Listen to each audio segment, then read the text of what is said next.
कशी व्यूहरचना पुढची असेल, स्ट्रॅटेजी काय असेल? तुम्ही एक बघत असाल की पूर्ण कोकणचा दौरा मी करतोय, तिथून पालघर पासून ते सिंधुदुर्ग पर्यंत. आणि जागोजागी काल सिंधुदुर्गात 3 मीटिंग घेऊन आलो सगळे. ही माझी पहिली फेरी आहे. त्यामुळे पदाधिकाऱ्यांशी चर्चा करून त्यांना नेमकं पदवीधरला काय प्रकारे, कशा प्रकारे काम करायला हवं याच्याविषयीचं मार्गदर्शन करायला खरं तर इकडे सक्षम माजी नगराध्यक्ष वैभवजी खेडेकर आहेत, दिलीप कदम आहेत. पण त्यांना याद्यांवर कसं काय करायचं, काम कुठे कुठे पोचायचं.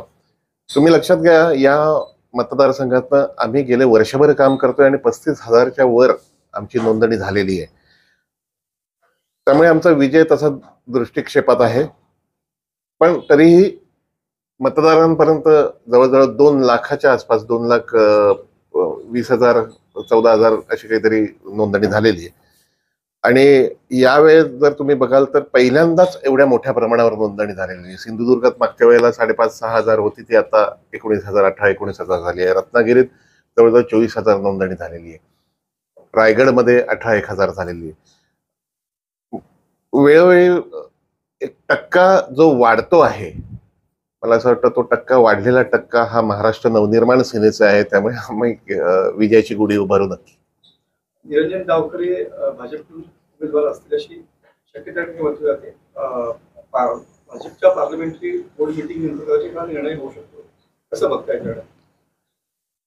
निरंजन डावखरे यांच्याविषयी खरं काही, त्यांच्या निष्क्रियतेवरती माझी इमारत बांधण्याचा प्रयत्न करत नाही. पण माझं आवाहन आहे की अख्ख्या पूर्ण कोकण पदवीधर मतदारसंघात ज्या मतदारांनी पुन्हा एकदा नावं नोंदवलेली आहेत, गेले 2 टर्म म्हणजे 12 वर्ष निरंजनजी आमदार आहेत, ते प्रतिनिधित्व करतात कोकण पदवीधरचं.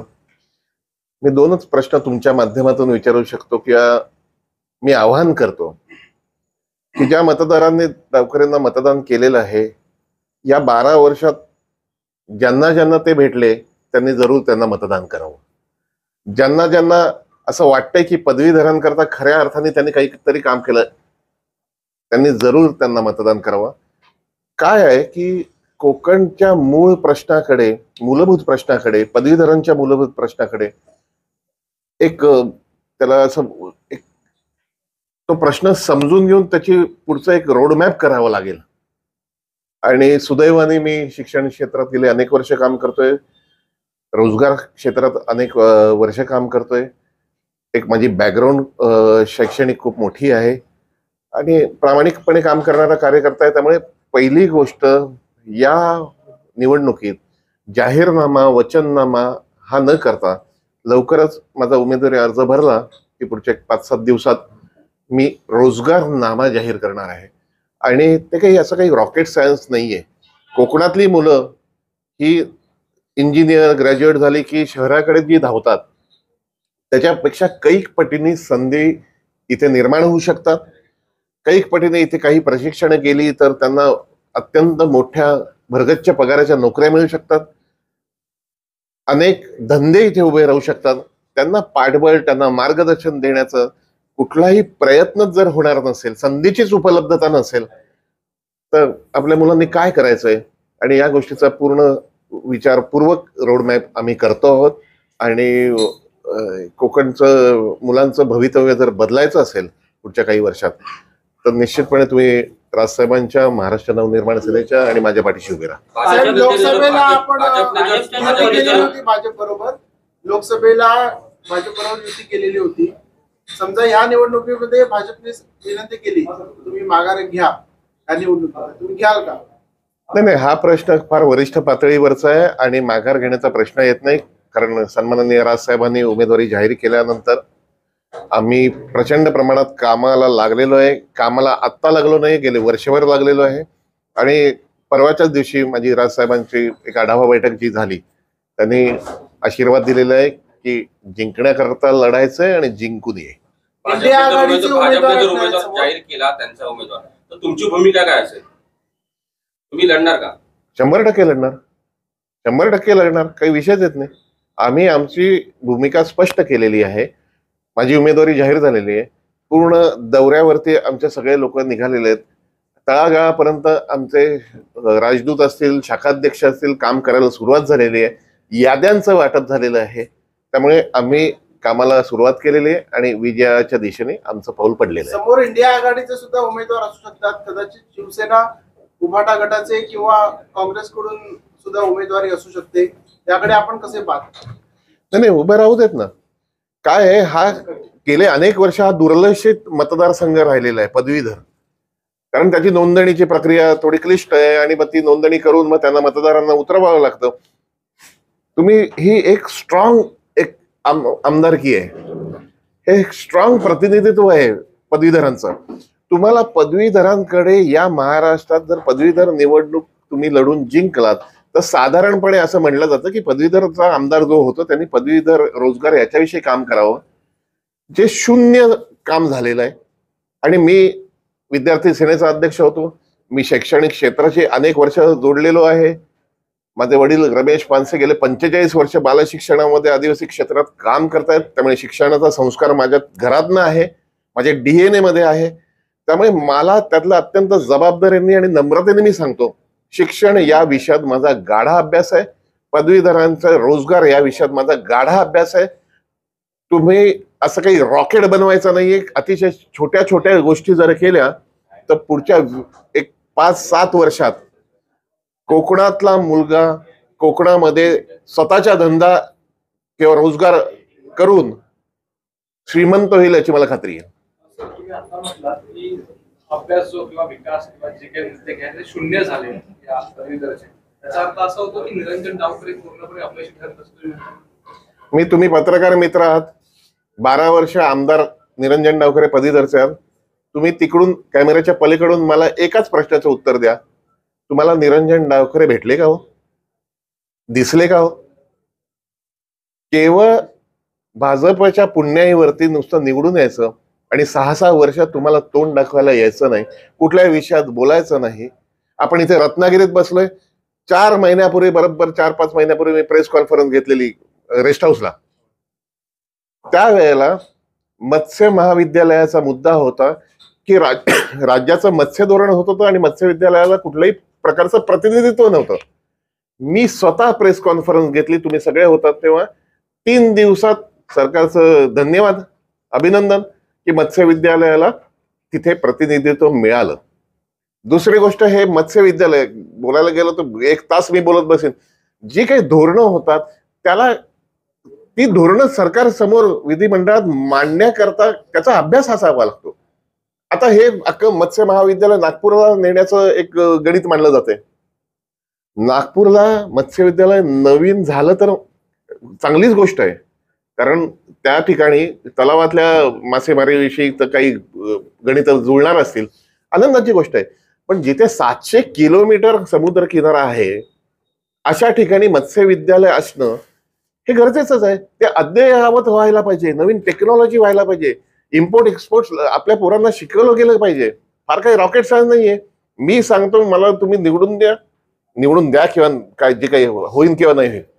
साधे 8 महिन्याचा एक कोर्स मी इम्पोर्ट एक्सपोर्टचा केला तर इथली सुपारी ते नारळ ते आंबा ते कोकम ते मच्छी हे आरामात एक्सपोर्ट करू शकतात. या हे कोणीतरी इनिशिएटिव्ह तर घ्यायला लागेल हे शिकवायचं.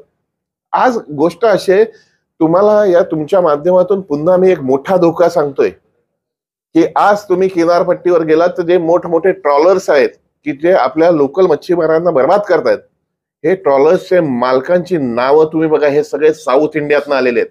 केरळपासून लोक इथे येत आहेत आणि आपल्या मुलांचे धंदे मारतायत. पुन्हा एकदा मी म्हणजे अशी परिस्थिती आहे, सन्माननीय बाळासाहेबांनी त्यावेळेला उठावलुंगी बजावपुंगी केलेलं ना, कोकणातल्या आपल्या सगळ्यांना मिळून ते करावं लागेल.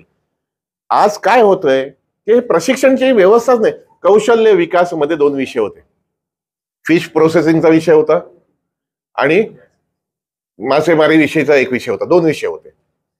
हे विषय मागच्या वर्षी गाळले गेले.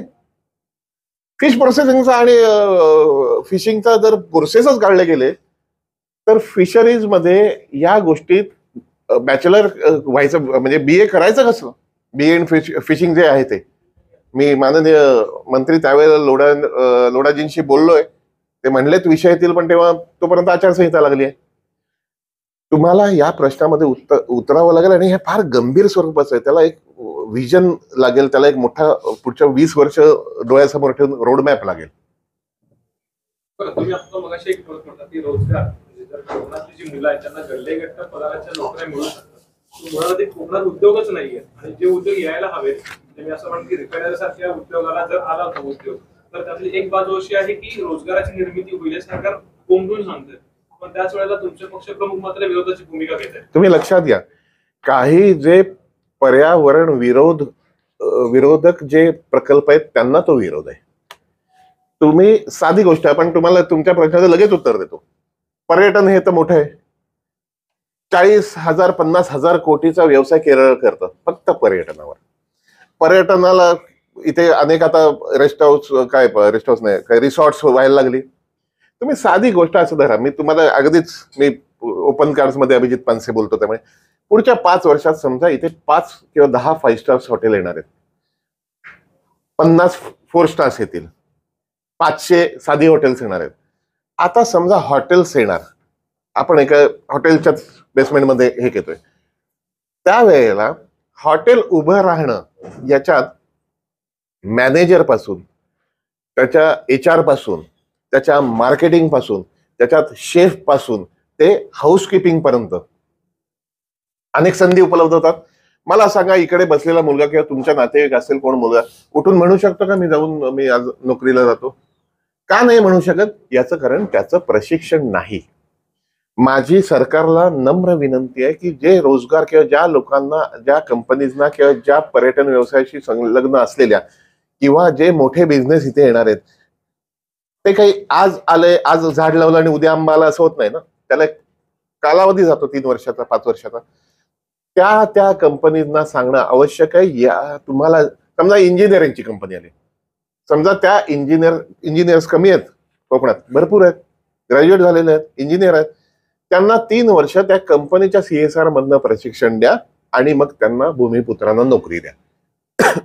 साधी गोष्ट आहे.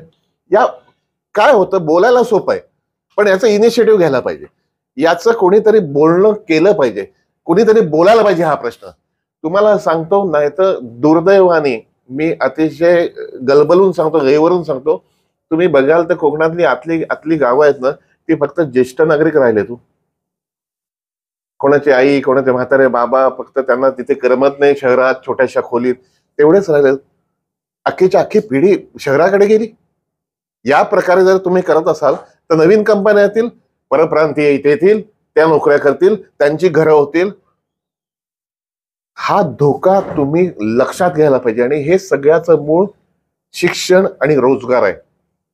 या विषयाचं मी जे बोलतोय तर तळमळीने बोलतोय, कारण मी पदवीधरला उभं राहिलेलं याच्यात नाही काम करत आहे, मी अनेक वर्ष काम करतोय. या गोष्टीत एक तरी वाक्य, आणि तुम्हाला हे बदलावं लागेल.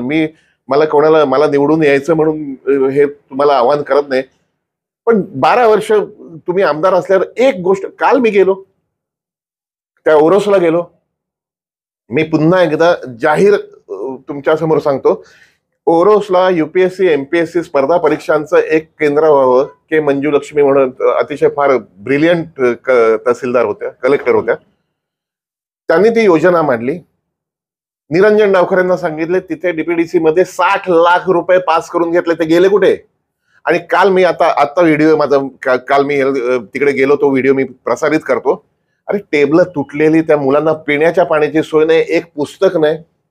मला सांगा, या कोकणात रत्नागिरी आणि सिंधुदुर्ग पुरतं बोलतो, रायगड, रत्नागिरी, सिंधुदुर्ग, UPSC MPSC स्पर्धा परीक्षांचं एक तरी केंद्र आहे का हो? का नाहीये? अतिशय थोडक्या पैशात होऊ शकतं ते, पण हा विचारच कोणी केला नाही. आपली पोरं आहेत ना, ती आपली माणसं आहेत ना, ती मतदान करतात 6 वर्षांनी आणि गप्प बसतात. या प्रकारची केंद्र, कौशल्य विकास केंद्र, रोजगार विषयक केंद्र, CSR फंड म्हणून कंपन्यांशी बोलून त्यांचे रोजगार, या सगळ्या गोष्टीचा रोड मॅप तुम्हाला 20 वर्षाचा व्हिजन ठेवावं लागेल. आणि मी कोकणवासियांना, पदवीधर मतदारांना विनंती करतो, एकदा देऊन बघा अभिजितला मत, एकदा देऊन बघा, राजसाहेबांच्या मागे उभे राहून बघा, आपण चमत्कार करू. विश्वास ठेवा, अख्खी पिढीच्या पिढी तुमच्याकडे बघते पुढची येणारी. आपण ती कामं करायची प्रामाणिक तळमळ आपल्याकडे आहे आणि आपण ती करू.